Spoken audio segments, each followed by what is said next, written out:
Some people are like, this is a side gig, or I just love doing this and I want to create like a $10,000 per year income, or maybe a couple $100. It doesn't matter, right? At the end of the day, we're in the business of enabling people to put value out into the world and hopefully create some kind of income around it. Explore the minds and marketing strategies behind today's winning brands and businesses. Tap into the power of the creator economy with Earned by CreatorIQ. Here's Conor Begley. Hi, everybody. Welcome to Earned. Today, I've got Ahad, the CEO of Kajabi, on the show. Welcome to the show, Ahad. Really appreciate it. Thanks for having me.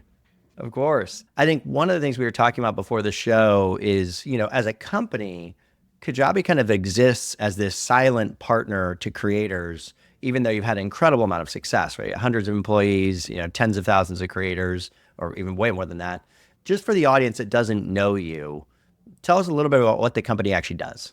Kajabi is a creator commerce platform at its core. And what we mean by that, it's a place for creators, kind of ambitious creators, to build businesses that they control. So it's kind of their brand, their user experience, their audience, their pricing and packaging, and their revenue. We really start with digital goods first. So think about memberships, courses, communities, newsletters, ways for our creators to distribute knowledge, experience, and expertise, but control that entire experience from soup to nuts. Like, that's what Kajabi has been doing for 14, 15 years now, and so we're going to continue doing going forward.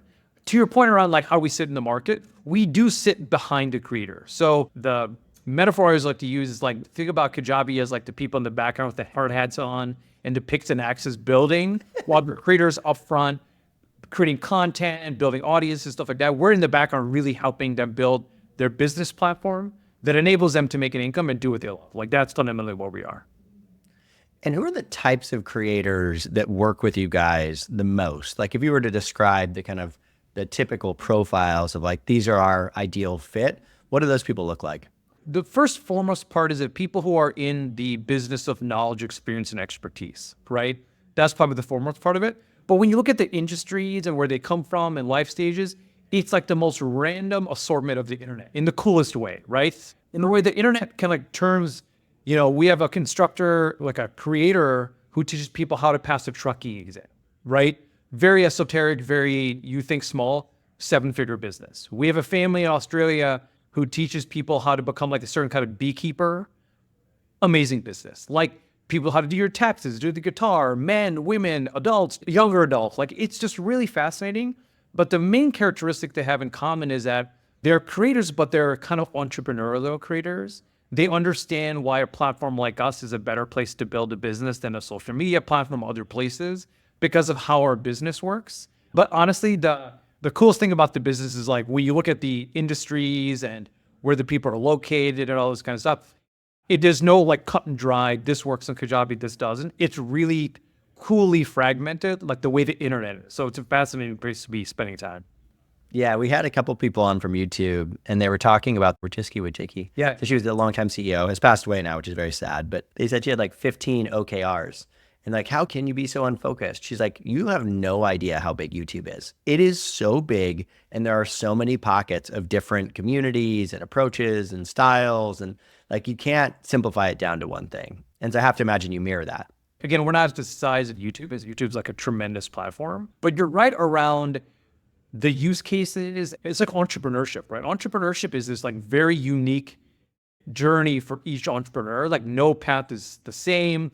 So like, we have, again, just very different use cases, very different customers. But at the end of the day, they're digital first creators who are trying to be entrepreneurial in their lives and build a business that they own. That journey is consistent throughout, right? What they're experts in or what they talk about is fragmented in the most beautiful way.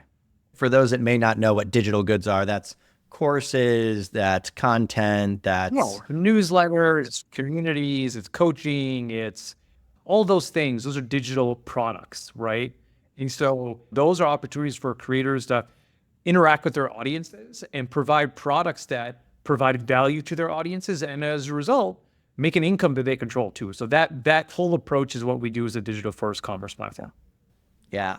I think what's really interesting about kind of the space that you're in, and frankly, the space that we're in as well, I feel like it was like a few years ago, everybody's like, oh, creators are the new SMBs, right? Like, they're the new small and medium businesses.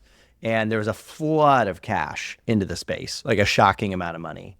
And in some ways, that was partially a response to the pandemic, but in general was, kind of the way that venture capital works, which is overfunds a category when it gets excited about it. And then it felt like there was like a couple of years where people were like, we were wrong, right?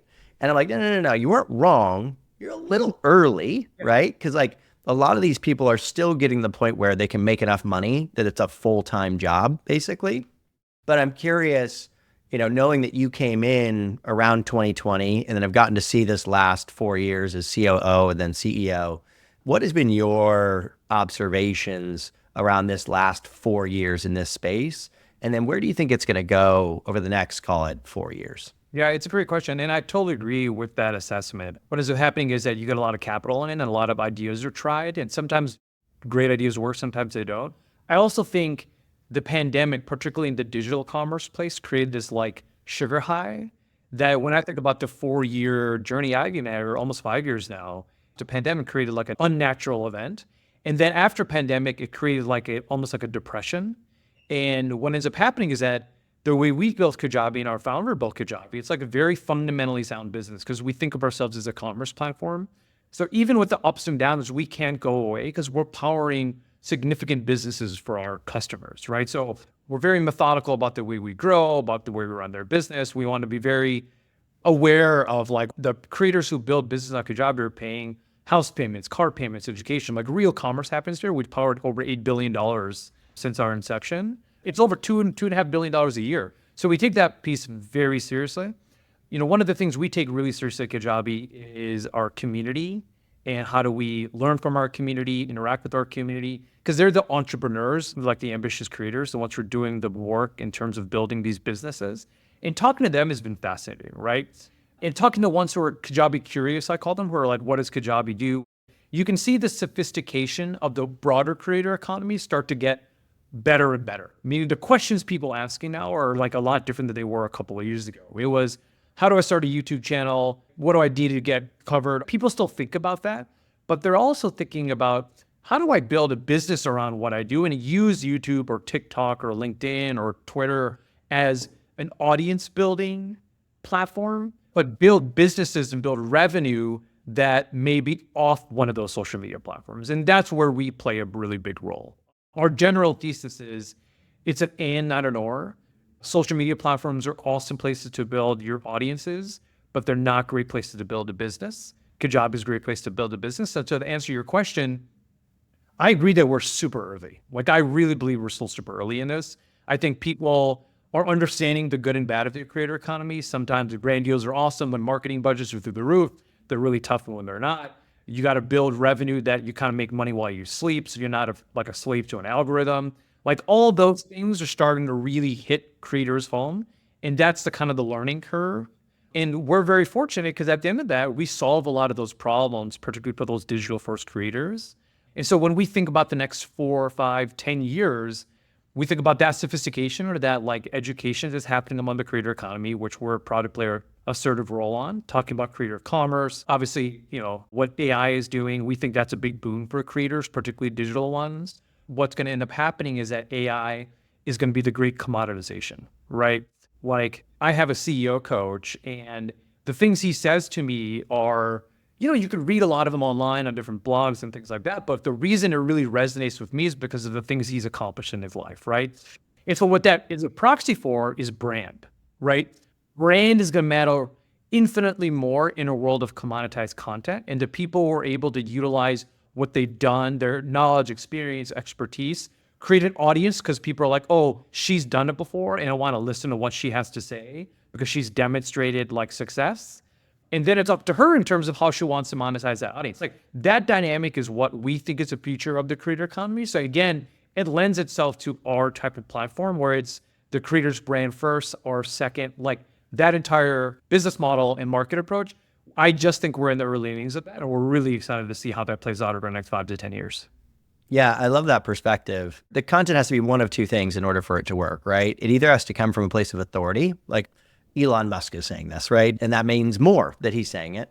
Or it has to be, the For You page, which is like, it has to be wildly entertaining, right? There has to be something about it, regardless of who it's coming from, it has to be wildly entertaining.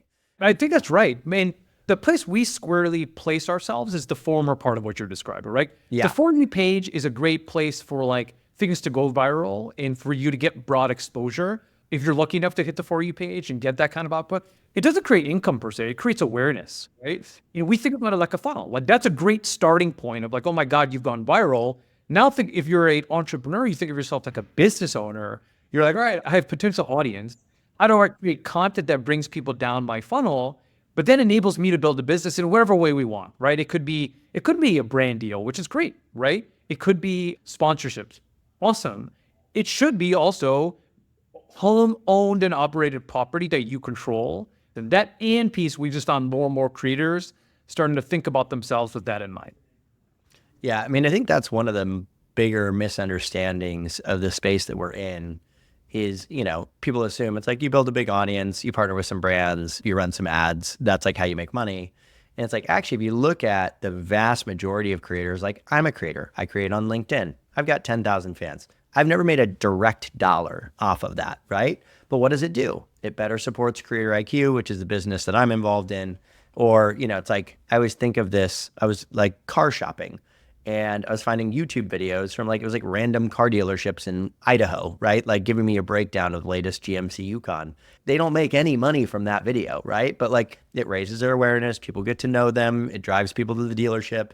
That's actually a huge chunk of the creator economy. And you're similar, right? Like I create content on Instagram, not to make money from Instagram, but because it drives people to want to, engage with me in a deeper way, right? Yeah, at the end of the day, it's marketing, right? Again, I'm encouraged, and I think you just described what you do on LinkedIn is exactly that. It's like I'm creating content that is meant to educate people, putting value out there. It's not junk content. Like they're putting value out there. People interact with it. People know what Conor stands for, what he does, what that the platform does. It's great, and it's the beginning of a relationship with you and your audience, right?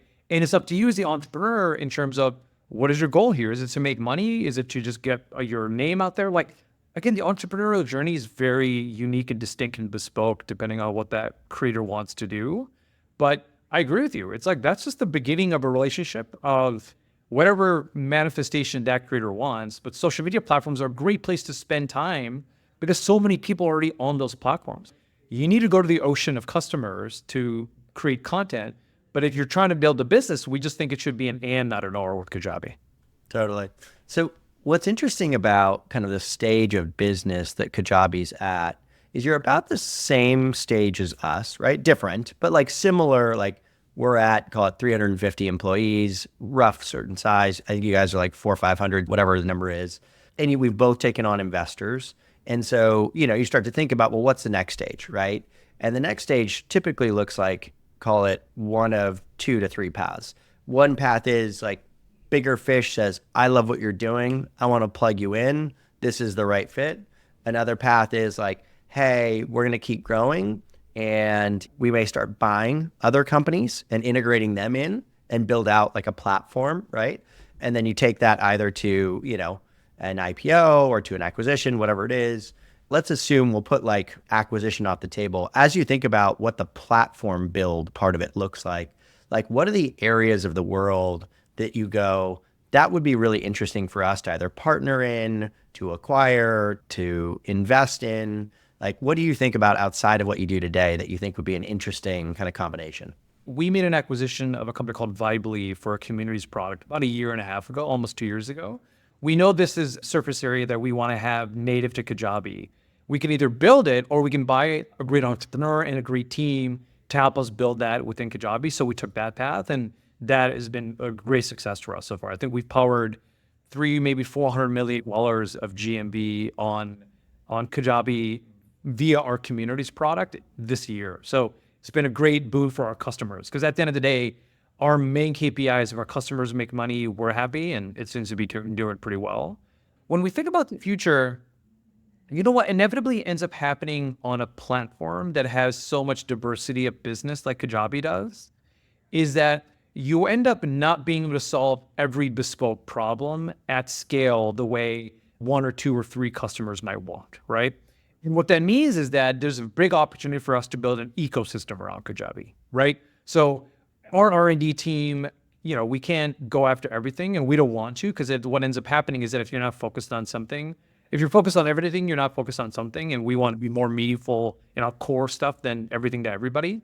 But we need to enable the ecosystem to build in service of the Kajabi creators too, right? We have tens of thousands of customers on this platform. We've had 100,000 people on here. Like, that is a big opportunity for us to open up to aperture and enable other third-party software developer companies, which we have happen already, easier way to plug into our ecosystem. So think about APIs, think about that piece of it.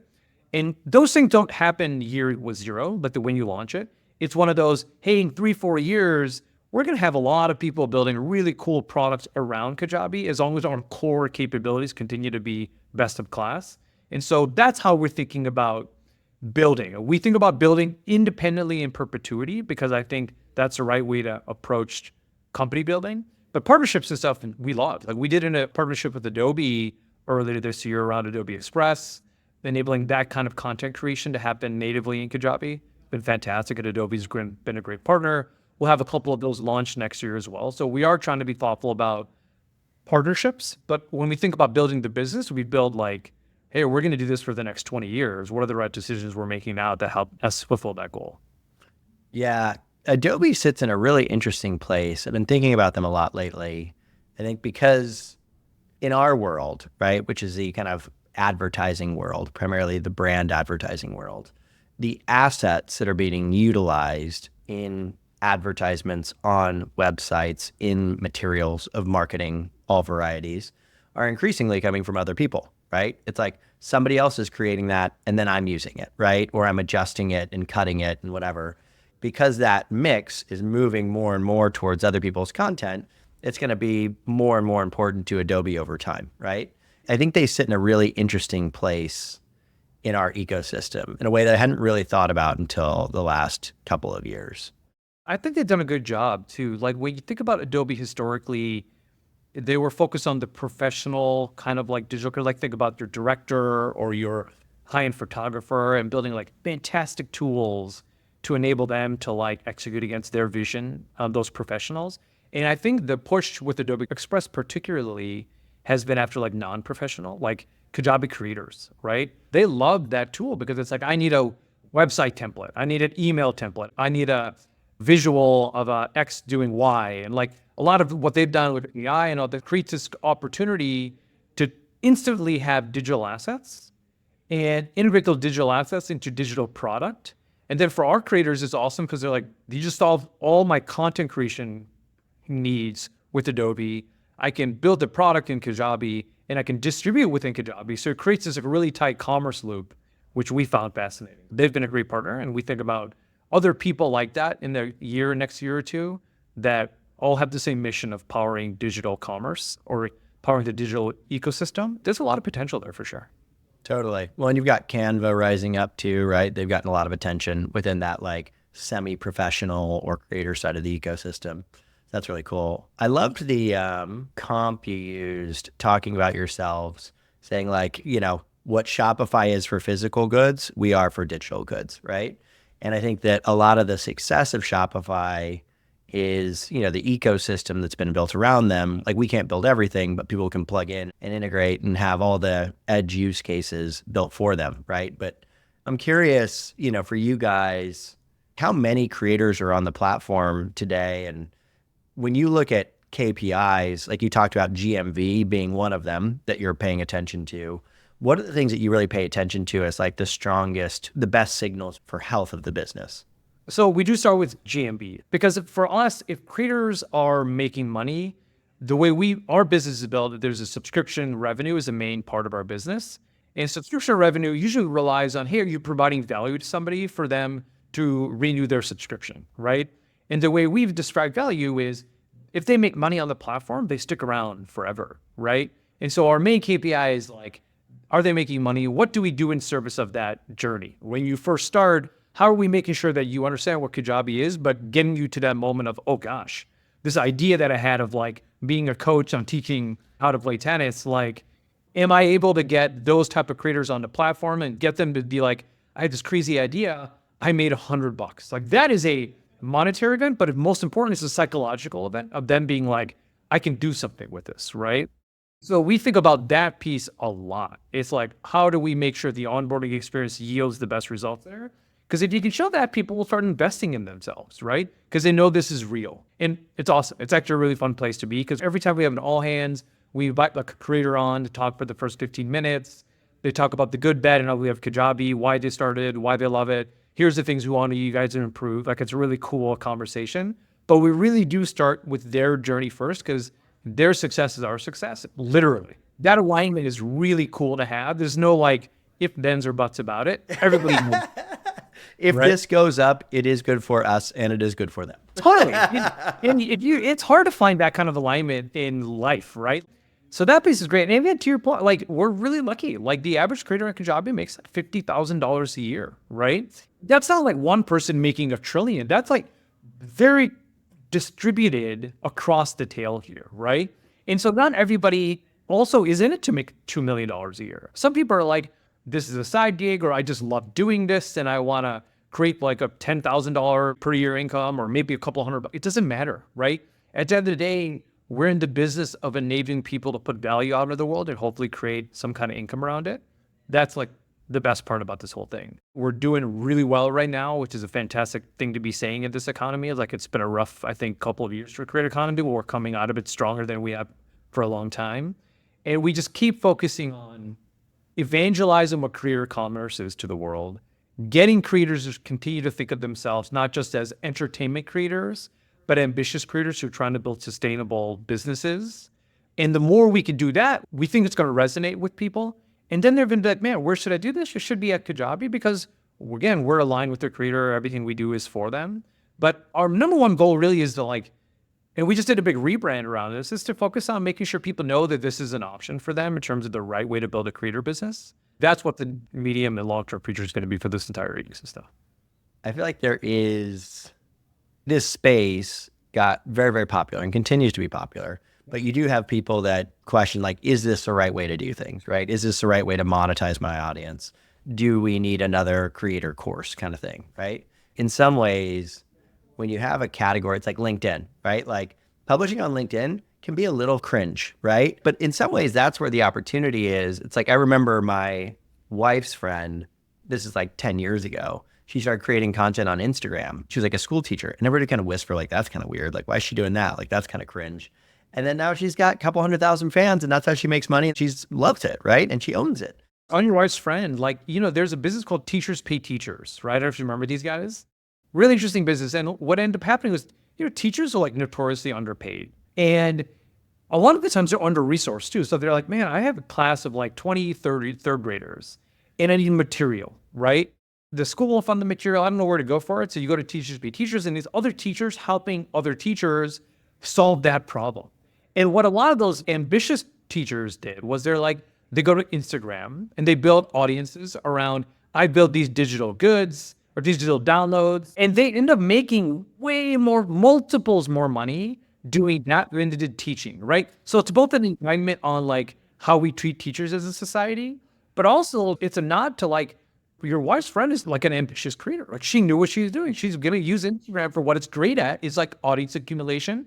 And then she's going to make money however she wants to. That journey, I think, is what I'm trying to describe about people are starting to get smart, right? It's like social platforms are awesome for certain things, just like you on LinkedIn. They're awesome for certain things, but they fall apart on other parts. And how do you entrepreneurially figure out their problem is a really fascinating part of this whole ecosystem, is that the problem solving piece. Yeah, 100%. So let's talk about your background for a second. You started out on the private equity side, spent a lot of time there. And then, you've had a few businesses, right? Kiwi, Mile, and then now Kajabi, the prior two being acquired, and all of these being like venture backed or private equity backed. So you've seen this story a few times, right? And I would imagine that it's pretty common for you to have people come and be like, hey, I'm getting going. I've got some traction. I'm raising some money. What are the potholes I need to avoid, so to speak? So when you give advice to those kinds of people, right? People that have these businesses, they've raised money, they're going, what's the advice that you give them? What are the learnings that you've had over the last decade or so, last 15 years?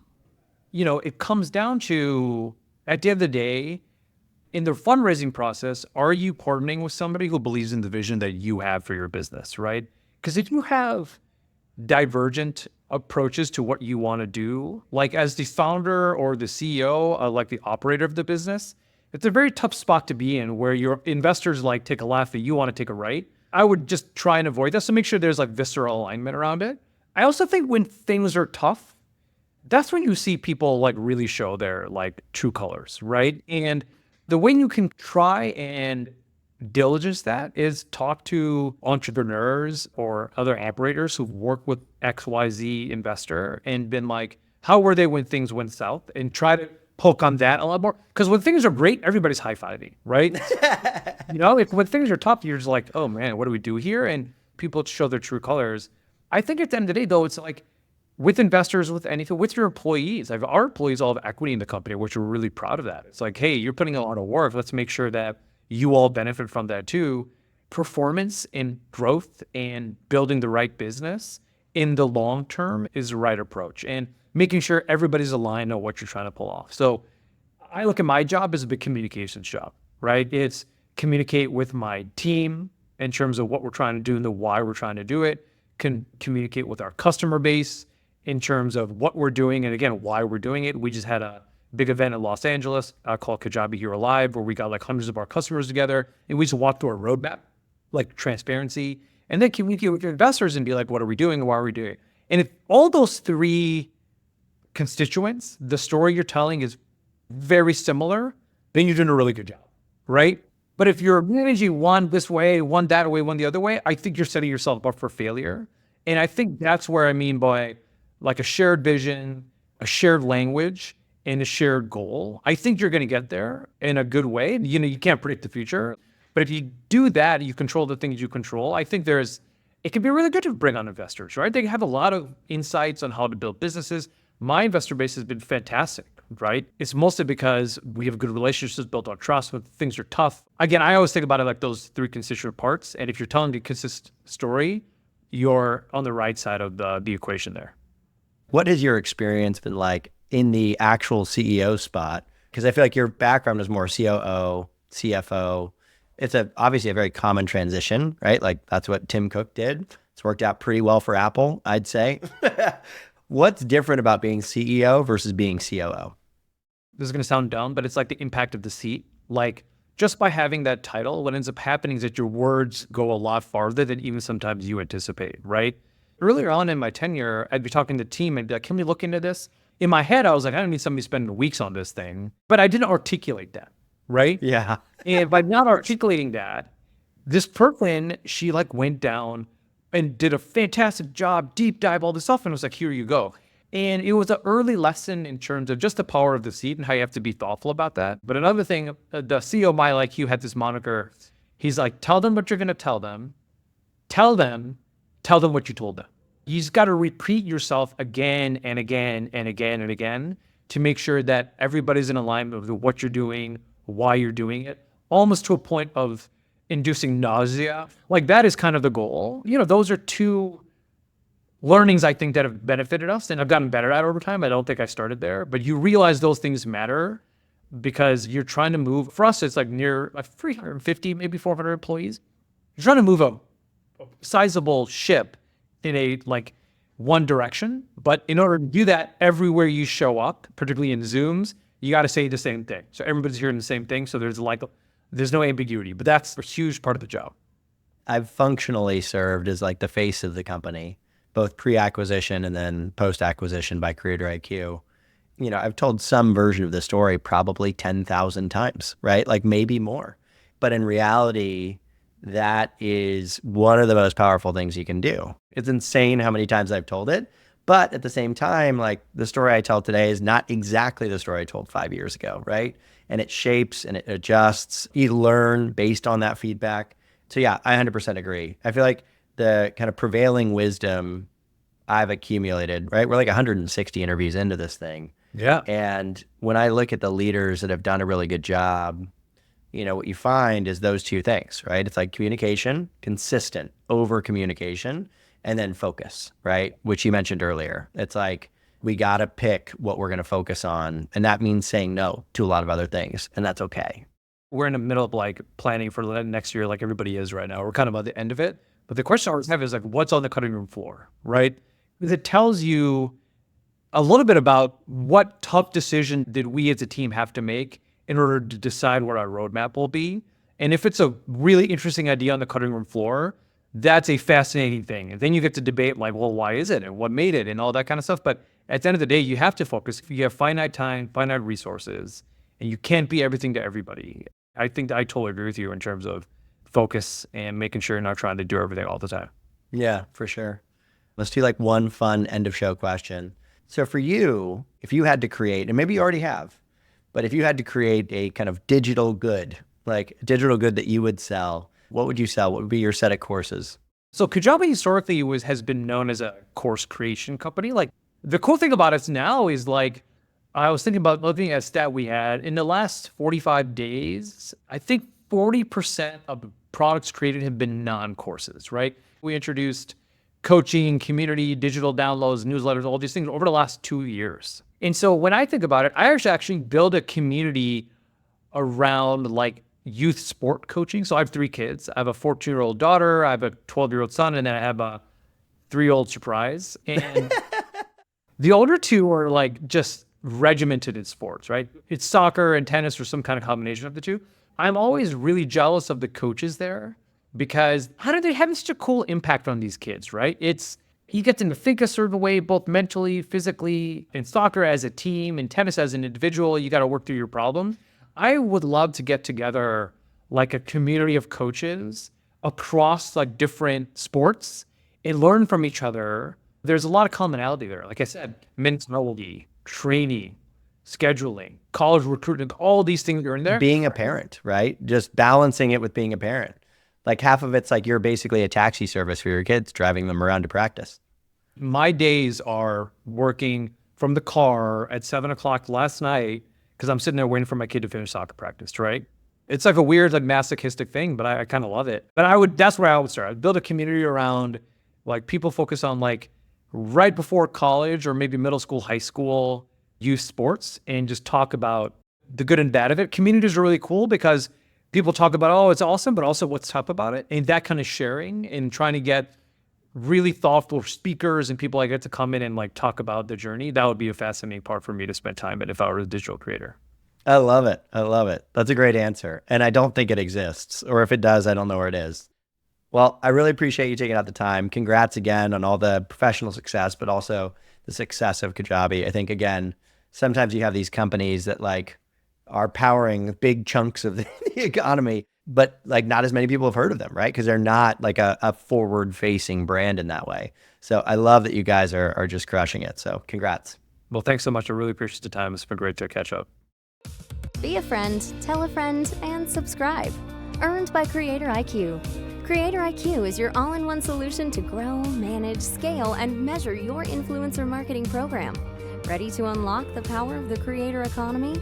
Get started with a demo today at CreatorIQ.com.